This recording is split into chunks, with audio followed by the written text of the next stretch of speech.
Bonjour à toutes et à tous, j'espère que vous allez tous très bien, bienvenue dans cette nouvelle vidéo. Aujourd'hui, ça sera une journée dans mon assiette, donc je vous ai fait cette petite vidéo qui m'a été beaucoup demandée. Donc aujourd'hui, ça sera un plat du déjeuner, un plat du dîner et un dessert, donc il n'y aura pas de petit déjeuner. J'espère que cette petite vidéo va vous plaire, j'espère que ces petites recettes vont vous plaire. Vraiment, les recettes que je fais, que je vous fais en vidéo, c'est vraiment des recettes que nous, on a l'habitude de faire à la maison. J'essaye pas de vous faire des choses sorties de recettes cherchées sur YouTube ou quoi. C'est vraiment des recettes que nous avons l'habitude de manger. Donc j'espère que ces petites recettes vont vous plaire. N'hésitez pas à me laisser vos petits commentaires et à me dire ce que vous en pensez. Pour la première recette, ça sera une quiche au thon vraiment qui est délicieuse. Donc pour ça, nous avons besoin des ingrédients suivants. Donc une pâte feuilletée. Donc j'ai pris une pâte feuilletée du commerce toute simple. Deux tomates coupées en rondelles. Donc je les coupe en rondelles toutes fines. J'ai besoin de jus d'un demi-citron, de 2 œufs. Et ensuite, j'ai pris une boîte de thon dont j'ai préalablement enlevé l'huile. Donc, je prends toujours une boîte de thon à l'huile. Je trouve que ça donne vraiment un meilleur goût à votre tarte ou à votre quiche. Ensuite, de la crème entière, du poivre et du sel. Voilà, ensuite, je vais prendre un petit récipient dans lequel je vais commencer ma préparation et une petite fourchette. Donc, pour ça, je mets du coup ma boîte de thon dans le récipient. Et je prends mon citron que je viens essorer avec le thon. Vraiment, ça donne un très très bon goût. Testez et dites-moi ce que vous en pensez.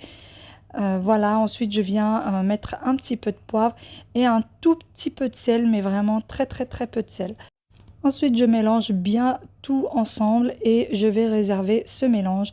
Je prends mon moule à tarte et je viens du coup mettre ma pâte à l'intérieur. Donc je laisse le papier en dessous comme ça colle pas au moule. Voilà, et je viens, alors les bords, je viens les plier, je ne les coupe pas.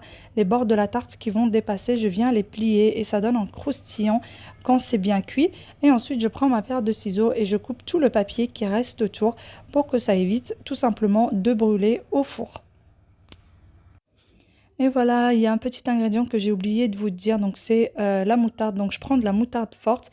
Alors pour ceux qui n'aiment pas la moutarde forte, ne vous inquiétez pas, à la cuisson, vous ne sentez plus le piquant de la moutarde. Et ensuite, je viens mettre mon thon, pardon, que je vais étaler de façon homogène sur la tarte. Et ensuite, je pose du coup mes rondelles de tomates, comme vous le voyez en image. J'essaye de caser le tout du mieux que possible. Ensuite, je viens reprendre le récipient dans lequel j'ai mélangé le thon et je mets les 2 œufs à l'intérieur. Donc, je vais préparer mon appareil. Je vais mettre une grande cuillère de moutarde.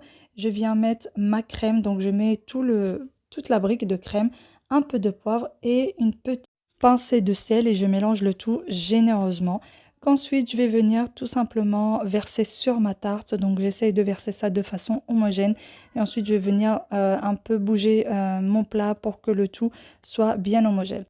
En ce qui concerne la cuisson, mettez le four à cuire seulement sur le bas pour que votre tarte soit bien croustillante sur le bas puisque le haut a juste besoin d'être un petit peu chauffé, pas tellement cuit.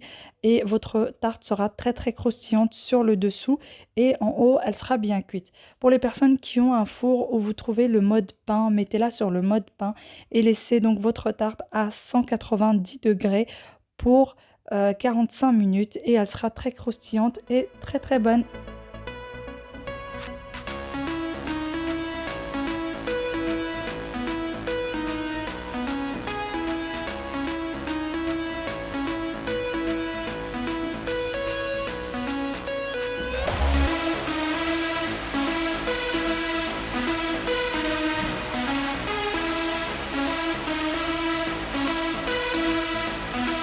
Pour le repas suivant, du coup, là, on va commencer par faire une sauce tomate. Donc pour cela, j'ai besoin de tomates coupées en petits morceaux. J'en ai utilisé 3. J'ai besoin d'un petit oignon coupé en petits morceaux également. 2 gousses d'ail. J'ai besoin d'harissa. Alors c'est selon les goûts bien sûr. Alors j'ai besoin de cumin, de poivre et du sel.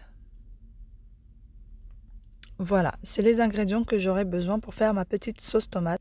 Alors je prends mon mixeur, je mets mes tomates à l'intérieur, je mets ensuite mes oignons et mes gousses d'ail.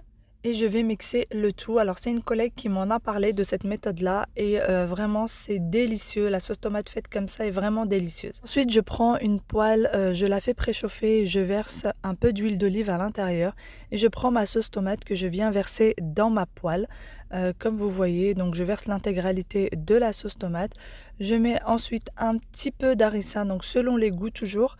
Un peu de cumin, c'est une petite cuillère à peu près. Une petite cuillère de poivre également et un petit peu de sel selon les goûts toujours. Alors j'ai oublié de vous parler d'un petit ingrédient, donc je mets aussi des feuilles d'orier donc que j'ai lavées et je vais mettre à l'intérieur. Ensuite je vais couvrir le tout et laisser cuire à feu doux. Ensuite je vais prendre mon poisson que j'ai préalablement lavé et nettoyé. Donc là j'ai du merlan et du rouget et je prends une assiette dans laquelle je mets du sel, du cumin et du poivre. Donc c'est à peu près une grande cuillère par ingrédient. À part le sel, je mets une petite cuillère et je vais venir mélanger le tout. Donc ensuite, je vais prendre mon poisson que je vais tremper dans le mélange et je fais ça pour tous les poissons les uns après les autres en mettant bien le mélange des deux côtés et un petit peu à l'intérieur puisque j'ai vidé le poisson à l'intérieur et nettoyé bien sûr. Et vous mettez bien le mélange jusqu'à finir toute la quantité de poisson que vous avez. Une fois tout le poisson fini, je prends ma poêle et je vais la préchauffer et mettre une bonne grande cuillère d'huile d'olive. Alors moi, ça fait depuis bien longtemps que je ne fais plus frire mon poisson avec beaucoup d'huile. Donc je mets vraiment une bonne grosse cuillère d'huile d'olive que je badigeonne vraiment partout pour pas que le poisson colle. Et ensuite, je vais venir disposer mon poisson et le faire cuire ainsi. Vraiment, c'est vraiment meilleur. C'est beaucoup plus croustillant et vraiment meilleur aussi pour la santé. Ça évite les grosses fritures, etc. Essayez cette méthode-là pour les personnes qui ont l'habitude de frire le poisson avec vraiment une grosse casserole d'huile et dites-moi ce que vous en pensez. Là, ensuite, je vais laisser mon poisson cuire tranquillement à feu moyen et tout en ayant un petit œil sur ma sauce, pardon. Donc voilà, ma sauce est bien cuite, donc je vais la réserver en attendant que le poisson soit cuit. Donc voilà, vous le retournez de temps en temps, vous voyez, c'est bien croustillant. Alors au niveau du goût, il n'y a vraiment aucune différence par rapport au poisson cuit dans un vrai bain d'huile. C'est vraiment juste que ça ne dégouline pas d'huile de partout et surtout c'est meilleur pour la santé. Les grosses fritures, on le sait, c'est vraiment pas très bon. Donc voilà, mon poisson, ma première poêle de poisson, pardon, est cuite. Donc je vais enlever et ensuite mettre le reste à cuire. Alors voilà, notre repas est fin prêt. Donc nous ne sommes pas des gros mangeurs.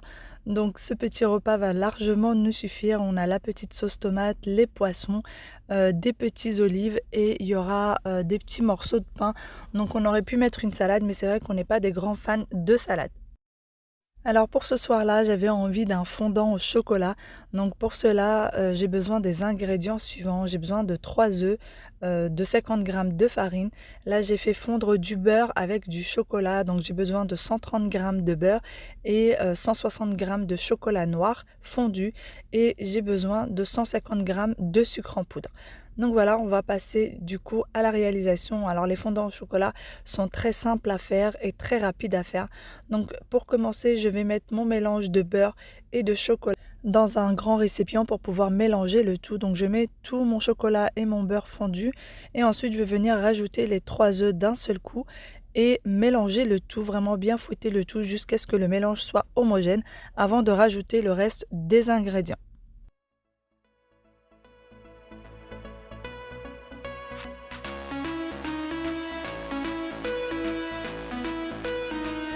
Et ensuite, je vais rajouter du coup mon sucre et continuer à mélanger le tout. Donc une fois que c'est bien mélangé, que le tout est bien homogène, je rajoute ensuite la farine, pardon, et une petite pincée de sel. Alors la farine, j'en ai fichu partout, donc je mélange le tout jusqu'à le tout ce que soit homogène. Alors ensuite, je vais prendre mon moule à muffins dans lequel je vais disposer des petits moules en papier. Donc c'est des moules spécialement faits pour les fondants au chocolat. Donc je vais venir le disposer, mes petits moules. J'aurai besoin de 6 à peu près pour la quantité de mélange que j'ai. Donc je préfère toujours mettre dans des petits papiers comme ça. C'est plus sympa et pour réserver au frigo, c'est meilleur. Donc voilà, ensuite je vais tout mettre dans mon petit verre à bec comme vous voyez pour que ce soit plus simple à mettre dans les moules. Donc je verse le tout et ensuite je vais venir verser le tout dans les moules.